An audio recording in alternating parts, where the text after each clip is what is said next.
Okay, so I'm currently looking at this setup on GBP So we have a bearish order block on the 1 hour just here and a fair value gap we need to fill. And realistically, I'd want it to sweep this liquidity just here. I'll just show you guys quickly. I want it to sweep this liquidity here and then target this fair value gap. This would be a nice, very nice trade.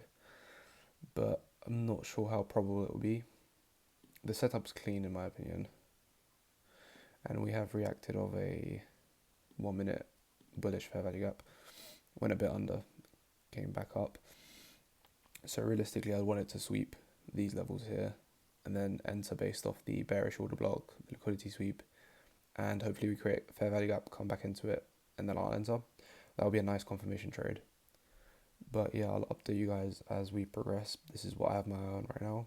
And then for the euro against the dollar, I see this. I mean, this might have already played. We just swept liquidity. In yesterday's video, I did say this was the level to look at. However, we did break past that, which is okay. However, I do still think shorts are the play, and we have this massive liquidity sweep here. And if we can get something like this into the fair value gap, break a structure, this could also be another trade, maybe targeting these lows. But right now, my main focus is on a GBP JPY, as I do think this is very probable to play out. But yeah, I'll update you guys as we go. This is looking quite probable now. Okay, so quick update. I still haven't taken anything, although this did match my bias for short. We didn't liquidity sweep, so I held off. As much as I wanted to enter, I did hold off because that would be breaking the rules. But my entry would have either been here or on this move here because of this fair value gap here and the equilibrium play there. And yeah, I would have already been in profit right now, and I would have been targeting this top of the fair value gap, just under this liquidity sweep. But yeah, I'm not annoyed I missed it. It's just one of those where it just didn't play and it just didn't meet the trading requirements. So yeah, on to the next one. I am still looking at euro against the dollar. However, I'm not seeing anything that interests me for the moment. If I go on the 15-minute, I think we might target these highs. That looks like the probable scenario right now. And yeah, that would make sense because there should be an order block here if I'm not mistaken. Yeah, there we go. Yeah, I'll update as we go. But right now, nothing. This was the only setup I liked. We'll see what euro against the dollar has to offer. Although I do expect a slow day today because it's the USD bank holiday. But yeah. Okay, so another update. We've just opened London, and we'll see what price action gives us. If we don't come back up here and sweep, I'm probably not going to trade today. Something like that. It's more unlikely the lower we go. But yeah, this would have been the TP. And stop loss would have been at this high.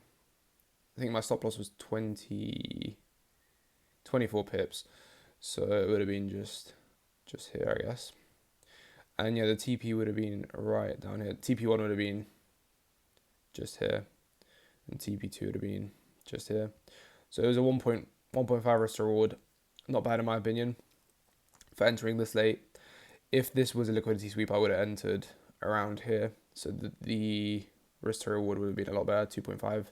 We also would have had a nicer stop loss. But yeah, we'll see what price action gives us. But at the moment, I don't see anything that interests me. I don't like the price action on Euro USD, as if it was bearish, we would have toppled over by now, but nothing's happening. So I do expect these highs to get taken out, but that'll be probably a sell for tomorrow. Right now, I am just waiting for this liquidity sweep. If we get it, I will take the trade. But yeah. Alright, so quick update on the GBP JPY trade. The first initial trade I didn't take, but it did play out. We've currently swept these highs just here.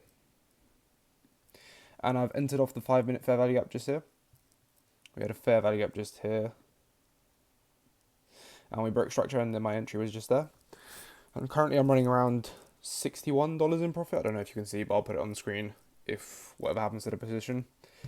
I currently have the stop loss 22 pips above my entry. And my first take profit would be here. This would be TP1. And my TP2 is going to be just here. But yeah, that's the current trade right now. And yeah, we still didn't sweep these main liquidity zones that I wanted to see. But all of this is a bearish order block. And we have swept today's high. And yeah, I'll keep you guys updated. But right now, everything's looking good. And we'll see where this trade goes. Okay, so this is my trade recap for the trade that you just saw me plan. And I did end up losing the trade. I lost about $240. And yeah, as you can see, there was no news. So I'm not actually sure what manipulated the trade. However, I can see some things that I did wrong. So we'll get straight into it. So the pair that I was trading was GBP JPY. It was in the New York session, and I had a few confluences set up that made me take this trade, which I was quite confident in. But they didn't play out, which is okay. Sometimes trades don't go in your favor. But yeah, it ended up making me lose 200. So we had this liquidity sweep from this high just here. We had down, we broke structure, we had this fair value gap just here, and based off that I entered around here. And after I entered, we saw price go down. I was about to $100 into profit, and then we came back up into the fair value gap, respected it very well, and we came back down, and I was confident at this point. I was really confident at this point. I was like, yeah, we're going to break structure and this is going to be a winning trade, but it wasn't all that easy. I risked 2% of the account. I guess I should have risked 1%.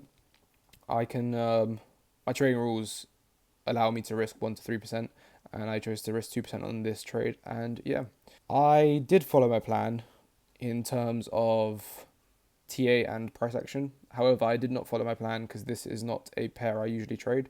I normally trade the euro against the dollar and the Great British Pound against the US dollar. So this is an unknown trading pair to me. I don't really know how it moves. However, I did take the trade based off the rules of price action, and when I was in profit, I didn't really feel any emotions. I still don't feel any emotions to the loss, which is good. However, when it came back up here, I was a bit anxious. I was a bit like, it was holding a bit too much here. But then once it came down, I was like, okay, yeah, this should be fine. And once I saw this happen, I didn't really have any emotion, which is good. Trading shouldn't be full of emotion. But yeah, one way to improve, I would say, would be, I think bias was my biggest issue of this trade. Because if we zoom out on the 4-hourly, we're currently in a downtrend. But if you go on the daily, you can see we've got lower lows and lower highs. So technically, we did push down to the fair value gap on the hourly that I was talking about previously in the video, just here. And yeah, that should have been a continuation. So I should have been looking for longs, actually, instead of looking for shorts. But yeah, that's what happens when you go against the bias, and that is a lesson for me to learn. And I am going to be going back to the euro against the dollar after this. But yeah, the only reason I traded the Great British Pound against the Japanese yen is because there was news, or there was a bank holiday for the dollar, and price action was slow. However, we did get a massive move on euro against the dollar as well. This trade I didn't take, so ignore that. But yeah, this was the massive move up, literally same as the Japanese yen. But yeah, I'll take this as a learning lesson and carry on. I will be trading tomorrow, so if there is a trade, I will post the trade recap. And yeah,